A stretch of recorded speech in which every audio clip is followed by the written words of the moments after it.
Hey gamers, Brent from shortpause.com, and we just got done watching the Square Enix press conference at E3. Joining me again is Ben Boyce. Benjamin, how are you doing today? I know we're excited that we don't have 7 or 8 conferences to cover today. We just have the two Square Enix and Nintendo's that we watched earlier as well. We're going to jump right into the Square Enix press conference. Started up with Just Cause 3, a game that you and I are both very excited to play.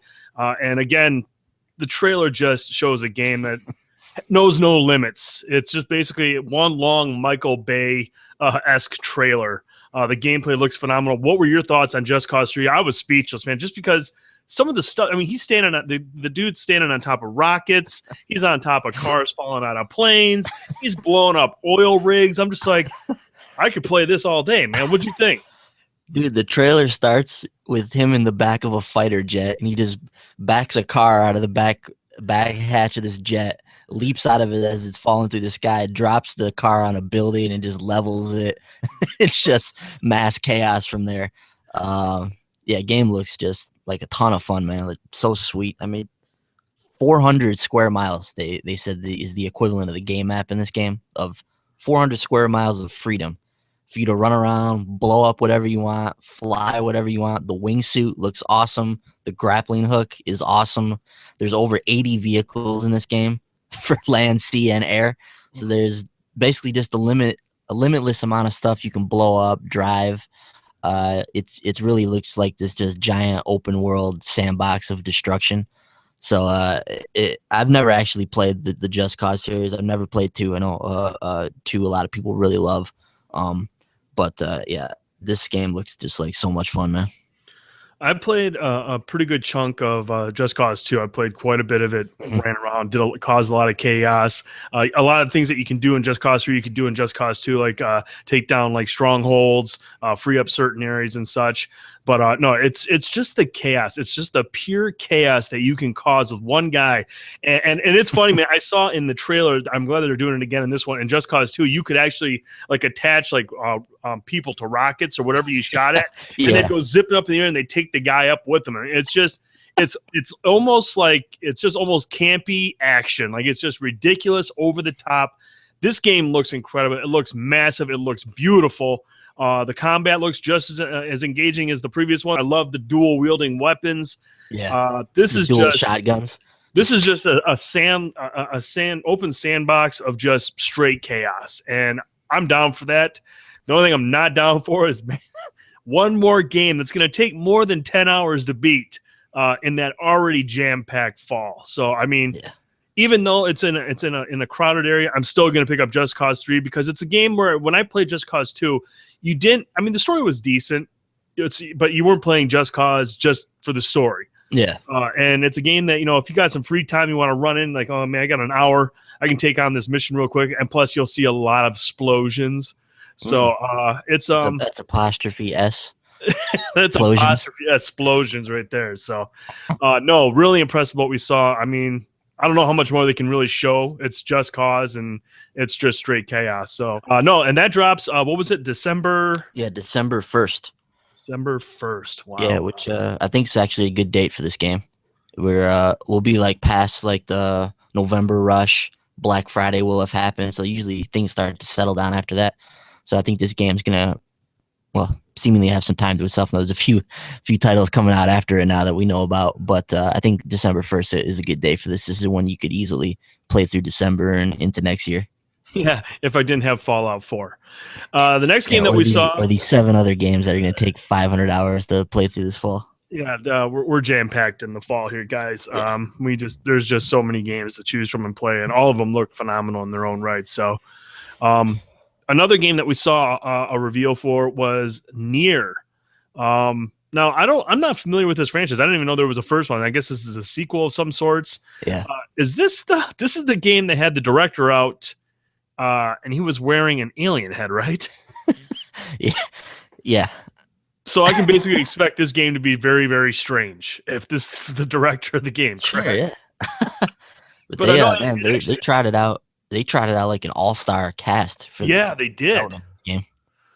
like everybody involved was like, had hands on in other, exceptional games. So, I mean, Mhm. like I said, I'm not familiar with the Nier franchise. I mean, what can you tell me about Nier in this franchise? I mean, other than that, it's got this loaded cast of, creators with their hands on this Mhm. game. Yeah, I've never actually played the Nier franchise. I know it's an action RPG. It came out about 5 or 6 years ago on the PS3 and the 360, but it really has this like diehard cult status now. It kind of ascended after it came out, and it's really a beloved game now in many gaming circles.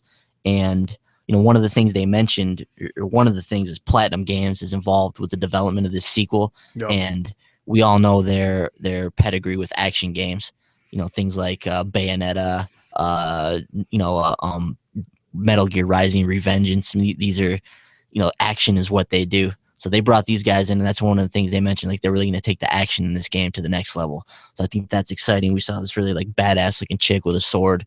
So that's Yeah. right up. That's right up Platinum Games alley. Looks like she's just going to lay waste to many a dude with that. So we saw a brief trailer. It looks beautiful as everything Square Enix does in trailer form always looks beautiful. Hmm. So we don't know a whole lot about it yet. It's coming to a PS4 though, only mentioned title, or the only mentioned console or platform that it'll be on, Yeah. and we're gonna find out more this fall. They mentioned so possible possibly at the Paris Games Week maybe sounds like a good candidate for that. That sounds like that's going to be PlayStation's next big show, so that would make sense if that's when we'll hear Yeah, about it more. Is maybe at the Paris Games yeah. Week show. So, no, yeah, very interesting looking game. The art style looked very beautiful. Mhm. But again, I don't have any experience with it, but it sounds like from what we saw, the list of people involved, I'm sure Mhm. it'll be a quality product for sure. Yeah, and I know, like I said, I know that first game like has a really diehard cult following. So, Hmm. um, Okay. that's basically what forced them to make this new one. They know it has a vocal fan base. Hmm. And then after Near, we got to see some more of Rise of the Tomb Raider. We basically saw the trailer that we saw yesterday at the Xbox Hmm. press conference, but then we were treated to kind of a behind the scenes Hmm. of how they created Laura and how how she changes dynamically with the environment that she's in over time. Yeah, Whether she's getting beat up, she's got some scars that have carried over from the first game where she got them. So I mean, thought that was really cool.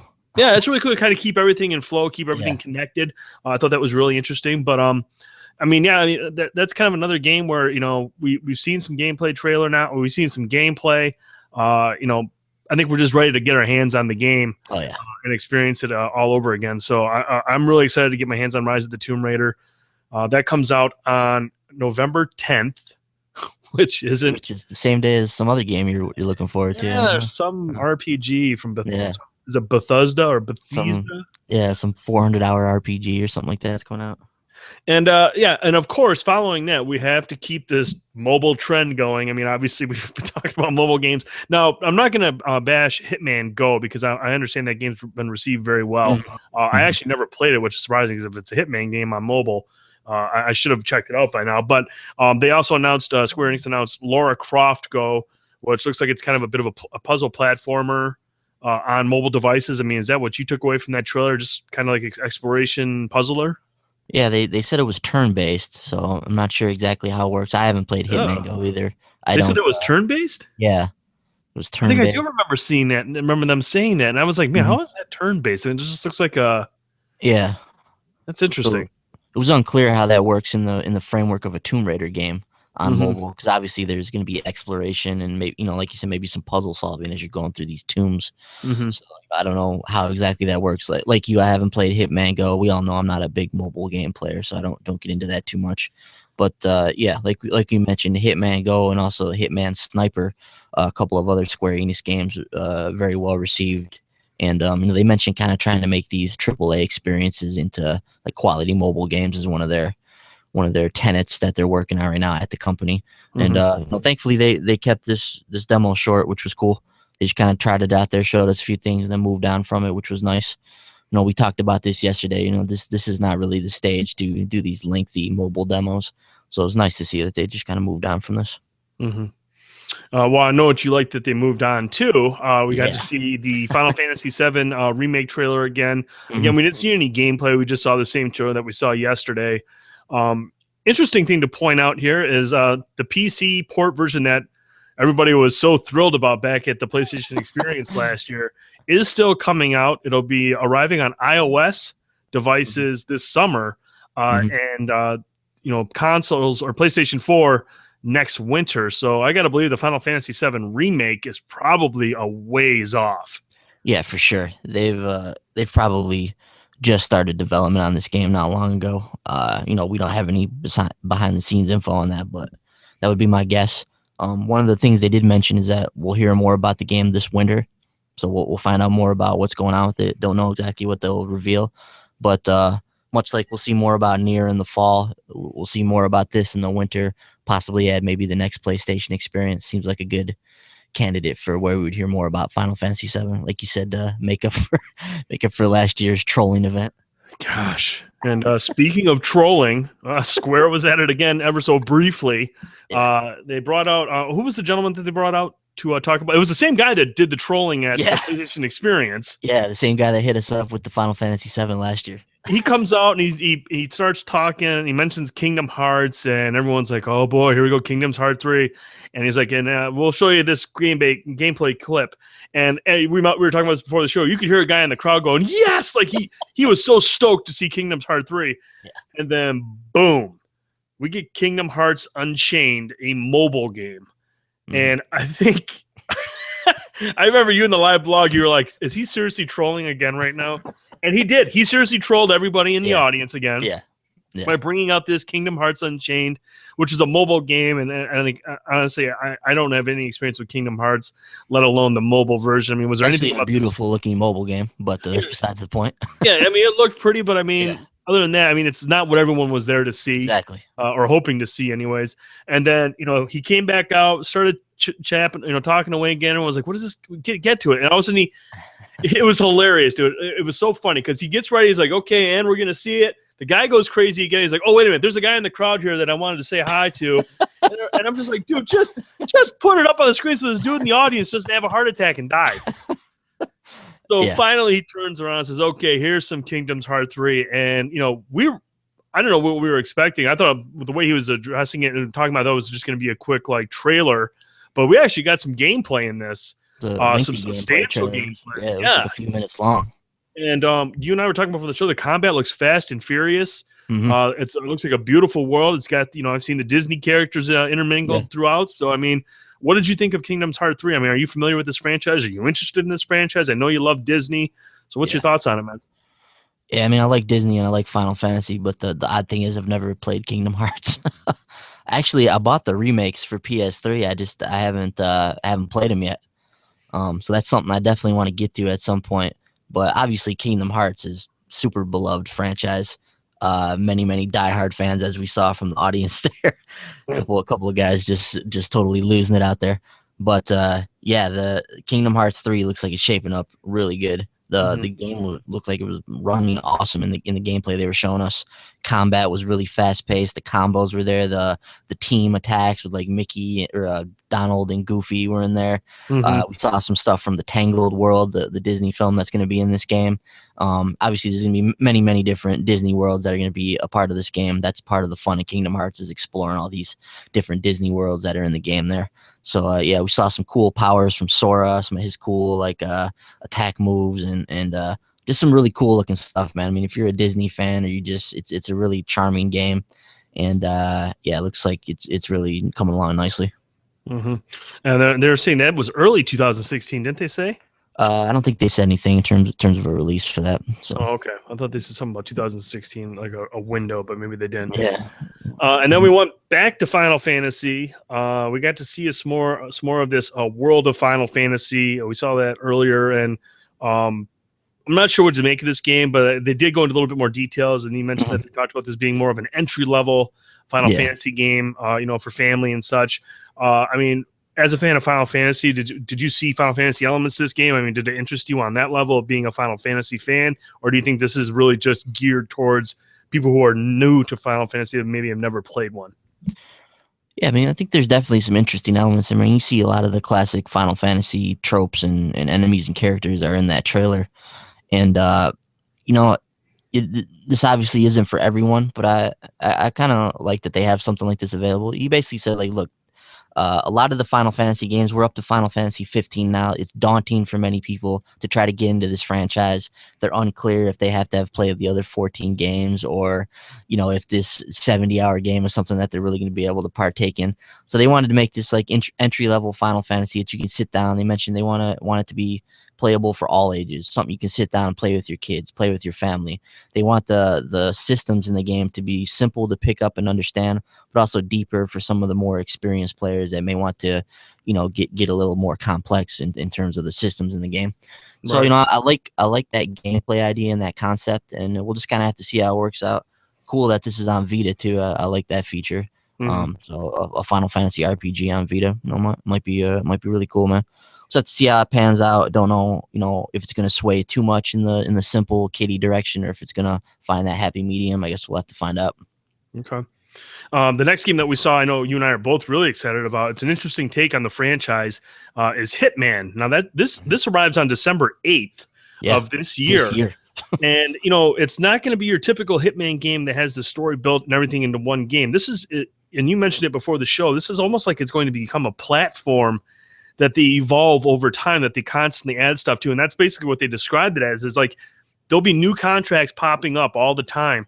Some of them extremely rare to the point where if you don't get it done, or if it's once the target's gone, you'll never have a shot at it again. Mm-hmm. So there are some really interesting elements in terms of like the rarity of some of these contracts, and all the different places you can go. And it's not like when this pops up, this contract, it's just some small environment.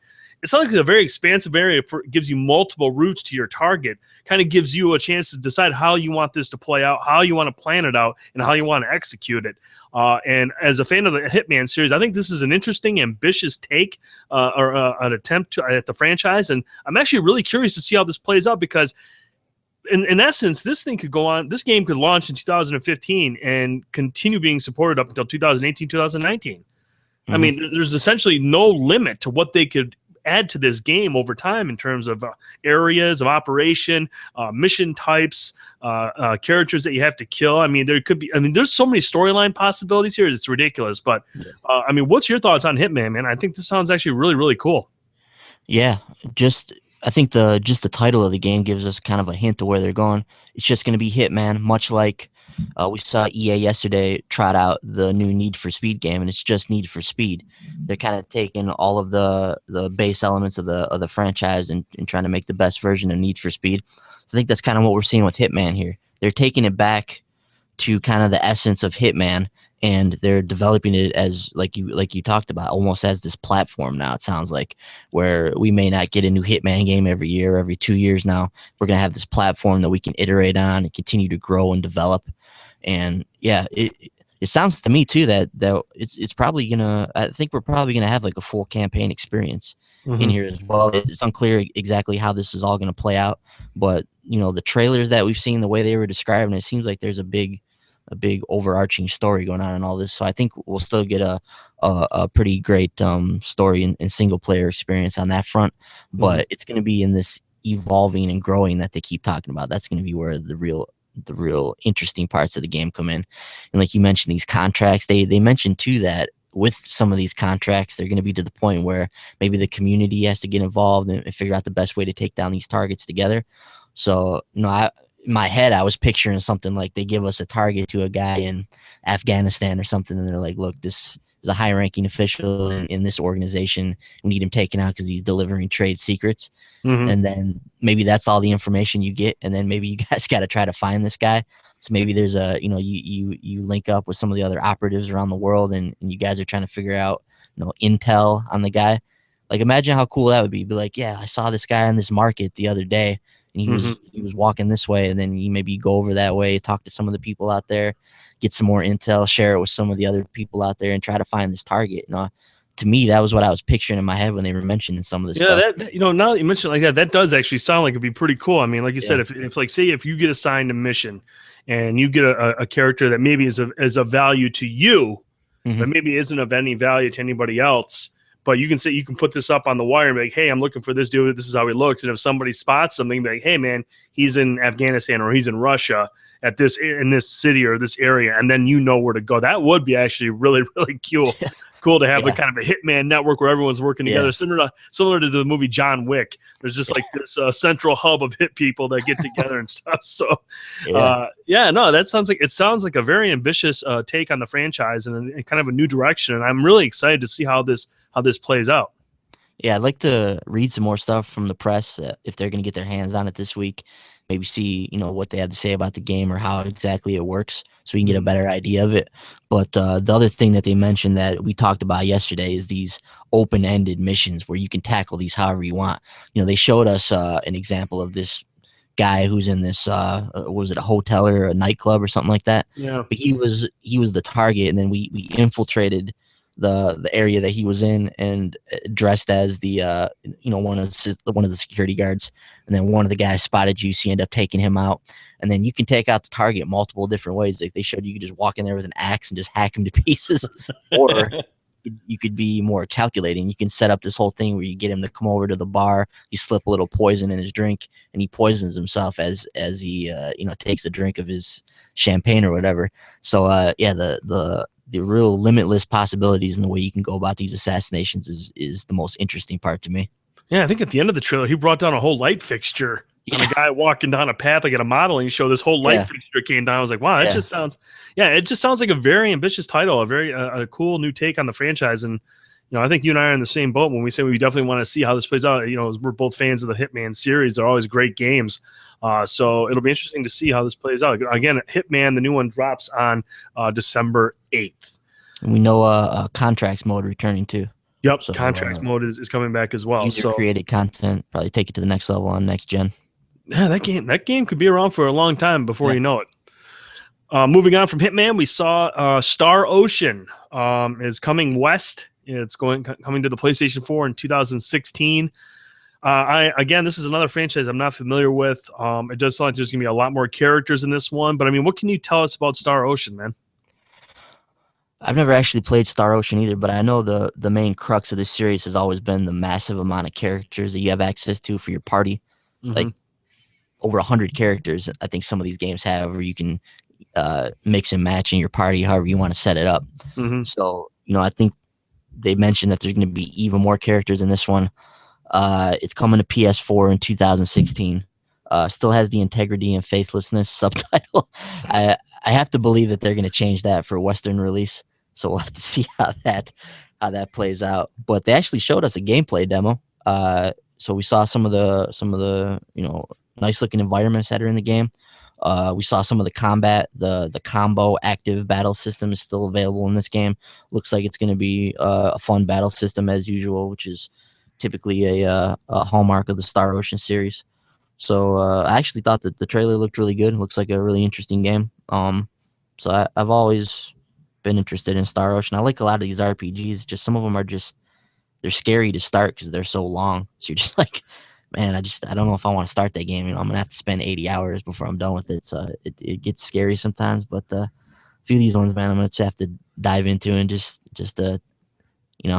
go head in first.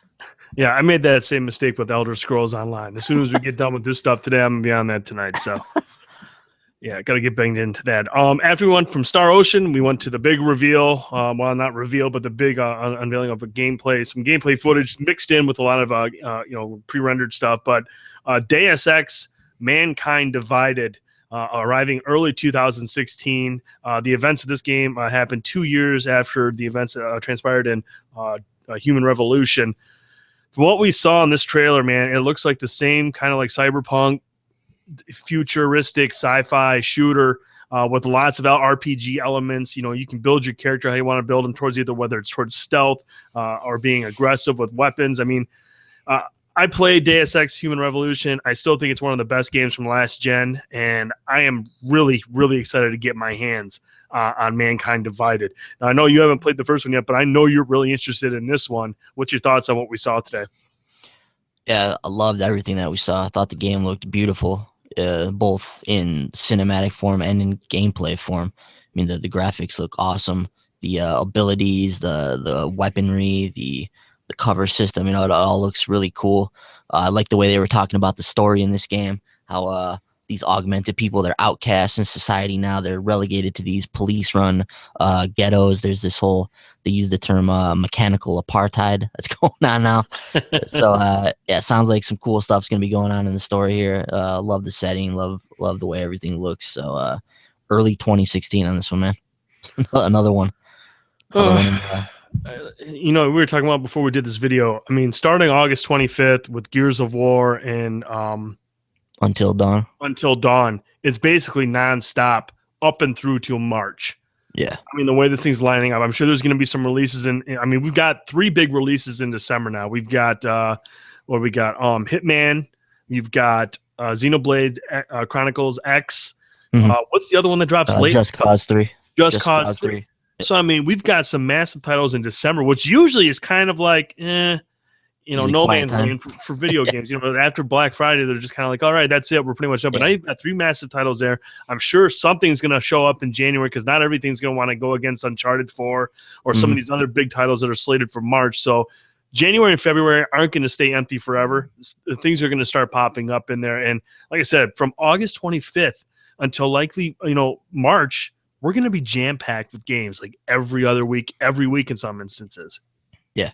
In some instances, like November 10th, there'll be multiple like big-time titles in the same week as we go through the fall here. So I hope you gamers got your money budgeted and set aside because we're going broke this year. You got your vacation time budgeted too, man. Some of these games are long. Yeah, we're starting to creep into sick time areas here, yeah. But and then to close out the press conference, we got one more thing from Square Enix, a new RPG titled Project Setsuna. Mm-hmm. And we didn't get much. I mean, it was kind of a weird unveiling. Very strange. We got like almost like concept art, like three pieces of concept art. Yeah.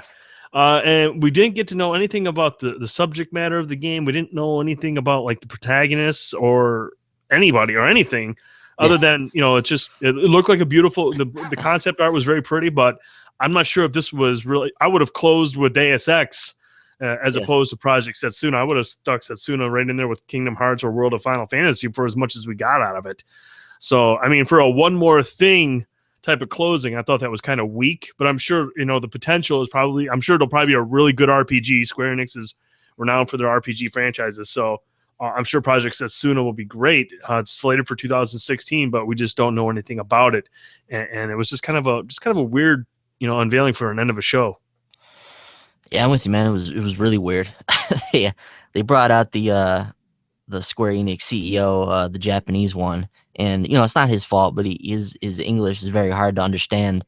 So they got him out here trying to work his way through this script, and he's doing the best he can with that. But then he tells us there's a new JRPG studio. It's called Tokyo RPG Factory. That's the name of this new studio they've developed, which is great. That's what people often ask Square Enix, like, look, you guys are great at making RPGs, Japanese RPGs. Just make some of these games for us, please. You're one of the last beacons of hope we have on this. So it's cool that they have a studio set up for that. Project Setsuna, it's a console RPG coming next year. So for coming next year, we only saw 3 pieces of concept art, which is strange. So it was a very odd reveal, and also hammered home the fact that Final Fantasy 15 was not at this conference in any form whatsoever, outside of a sizzle reel that it was briefly in. So that was disappointing. I thought for sure the one more thing was Final Fantasy 15 and maybe a release date. No, we got Project Setsuna. And 3 pieces of concept art. 3 pieces of concept art. And no Final Fantasy 15. Man, which is disappointing, man. This thing must still be like far away. Yeah. It must be a ways off, but at least you got Heaven's Ward coming out in 2 weeks. That'll keep you busy for a while. Yeah. Oh gosh. Yeah, good luck with that. You poor thing. But overall, what did you think of Square's press conference? I thought it started strong with Just Cause 3, the Nier reveal. Even with that, the director was like the highlight for me. The guy wearing that alien mask. You got to see a little bit more Rise of the Tomb Raider behind the scenes stuff was pretty cool. But for the most part, with the exception of Hitman and Deus Ex, Mankind Divided, everything else kind of in the middle was just kind of like, okay, cool. I mean, the Kingdom's Heart 3, I'm just not a fan of the series. I can't say I'm not a fan of it. I'm just not experienced with the series. But I thought it started really strong. Had a strong like towards the end with Hitman and Deus Ex, but the ending was just kind of whatever. Yeah, pretty much along the same lines as you. I thought it was a good conference. It was enjoyable. We saw a lot of good stuff. Just Cause 3 looked awesome. I thought Kingdom Hearts 3 looked awesome. Um, the Hitman stuff, the Deus Ex stuff, like those are like the big standouts from the show. I also like what I saw from Star Ocean and the Nier stuff too. The Nier sequel is really interesting to me. The talent that's on that game is impressive. But like you mentioned, the Project Setsuna reveal at the end was strange. Some of the other stuff in the middle is strange, and then the lack of Final Fantasy 15 is just a glaring omission from this conference. So a lot of this stuff, like Tomb Raider, the Final Fantasy 7 remake, this stuff was already revealed earlier in the week, and these were big deals yesterday. Mm-hmm. So it's not, obviously Square has to be represented at these other conferences as well. So there's really no fault of their own that those didn't have the impact they did here that they did yesterday. Right. But, those were huge reveals that they just kind of re-emphasized here at the show. So overall, it looks like Square's moving in the right direction. For a while they've been a joke amongst circles for various reasons. Paramount among them, not listening to their fans, an ill-advised focus on mobile and that kind of stuff. But it seems like they're getting back on track here. They're making RPGs. They're developing games that people want to play. Final Fantasy VII remake is in the pipeline. I mean, like their CEO said when he first came out, I was like, we're changing, we're listening, we're trying to get the ball back on the right path here. So I like that. Yeah, it's always a good thing when you listen to the people that buy your games. That's usually where you want to start. Makes sense. I'm sure shareholders have a say in it, but I mean, in the end, the shareholders need the people that buy the game. So, yeah.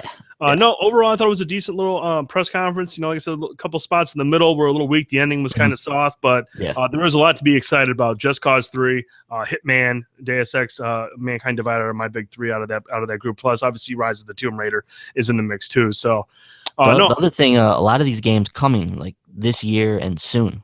Like you've got a lot of like 2015 and early 2016. So I mean, they got a nice flow of console games coming out, with your mobile stuff sprinkled in for those that are into that type of thing. Yeah. So, but good on Square Enix. It looks like they got a good plan, planned out here for the next 6-7 months. It'll be interesting to see how these games turn out. Anything else you want to add about the press conference, Ben?